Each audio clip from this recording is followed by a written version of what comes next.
दोस्तों कई बार ऐसी परिस्थितियां हो जाती हैं दोस्तों, जब किसी पति द्वारा पत्नी को बिना किसी कारण घर से निकाल दिया जाता है दोस्तों। और ऐसे स्टेटस में ऐसी स्थिति में क्या होता है, अगर महिला कामकाजी नहीं है तो उस पर आर्थिक संकट भी खड़ा हो जाता है। और भारतीय कानून में महिलाओं को अपने पति के विरुद्ध, पति के खिलाफ वो सभी अधिकार हैं दोस्तों।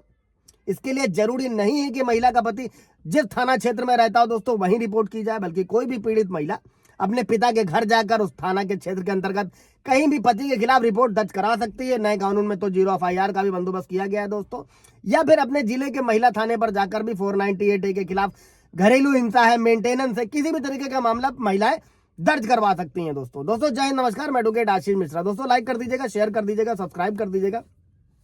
पति भी समझ सकें कि पत्नियों को क्या क्या कानूनी राइट्स दिए गए हैं किसी भी तरीके के ऐसे स्थितियों में दोस्तों।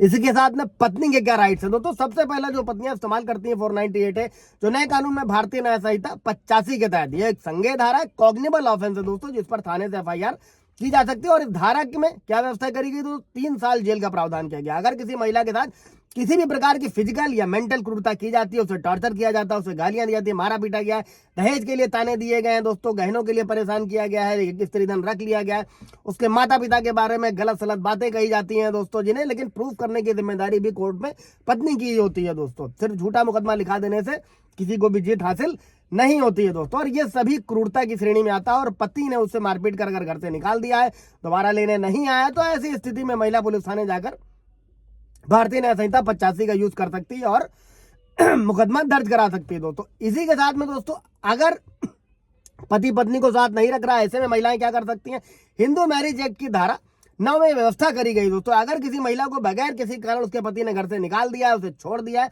तो ऐसी स्थिति में महिला का यह अधिकार है कि वो पति के घर अगर वापस जाना चाहती है तो वो कोर्ट को इस मामले की जानकारी देकर हिंदू मैरिज एक्ट सेक्शन 9 के तहत अर्जी लगा सकती है, जिसमें कोर्ट पति को आदेश करेगी कि वो जाकर पत्नी को अपने साथ में रखे दोस्तों। इसी के साथ में इस धारा का इस्तेमाल पति भी पत्नी के खिलाफ कर सकता है। और पति को फ्यूचर में 2 बेनिफिट मिलते हैं। अगर सेक्शन 9 डालने के बाद में पत्नी रहने नहीं आती है दोस्तों, तो मेंटेनेंस में भी, और पत्नी झूठे मुकदमे दर्ज कराती है तो भी पति को पूरी तरीके से हेल्प मिलने वाली है दोस्तों। इसी के साथ में दोस्तों, घरेलू हिंसा अधिनियम के धारा 12 के तहत भी कोई भी ऐसी महिला जिसे उसके पति द्वारा घर से निकाल दिया गया है, घर में वापस जाने के लिए वो अर्जी लगा सकती है। और साथ ही अगर किसी महिला को दिए गए उसका जो स्त्री धन है उस पर कब्जा कर लिया गया दोस्तों, तब भी वो महिला अर्जी में अपने स्त्री धन को वापस पाने की गुहार लगा सकती है। और यही नहीं बल्कि इस धारा के तहत मेंटेनेंस भी हासिल कर सकती है, जैसे CRPC 125 में है। और भारतीय नागरिक सुरक्षा संहिता की धारा 144 में व्यवस्था करी गई है, वो घरेलू हिंसा अधिनियम की 12 के तहत के भी मेंटेनेंस क्लेम कर सकती है दोस्तों। किसी भी महिला के पास ये अधिकार है कि अगर आपने पति से अलग रह रही है या पति उसको साथ नहीं रखता है, बिना किसी वजह से पति ने छोड़ दिया है, तो वो पति से भरण पोषण ले सकती है दोस्तों। इसी के साथ में दोस्तों, भारतीय नागरिक सुरक्षा संहिता की धारा 144 में भी व्यवस्था करी गई दोस्तों। अभी मैंने 145 पर भी वीडियो बनाया था, 146 पर भी बनाया था कि पति अगर मेंटेनेंस बांध दिया गया है तो उसे कैसे कम करा सकते हैं, कैसे घटा सकते हैं, कैसे रद्द करा सकते हैं दोस्तों, जो इससे पहले CRPC 126 में था, 127 में था।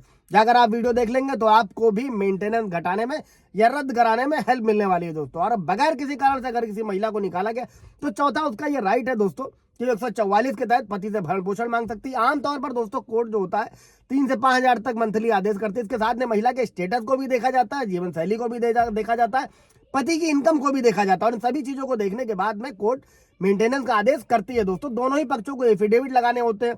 कई सारे व्यूअर्स के सवाल थे कि पत्नी ने इनकम झूठी दिखा रखी है दोस्तों, देखिए प्रूफ करने की जिम्मेदारी आपकी है। और अगर सालों साल किसी भी तरीके से मुकदमा कोर्ट में खींच रहा है तो आप हाई कोर्ट का रुख करें, मेंटेनेंस रिट का यूज कर सकते हैं, आर्टिकल 226 का यूज कर सकते हैं, झूठी FIR कराई गई है तो आप भारतीय नागरिक सुरक्षा संहिता की धारा 528 के तहत हाई कोर्ट से उससे क्वैश करा सकते हैं। अगर आपके पास में प्रूफ है तो सालों साल मुकदमा चलने से अच्छा है स्पीडी कार्रवाई पर ध्यान दे दोस्तों। कोई सवाल जवाब होगा तो कमेंट में पूछिएगा। Thank you.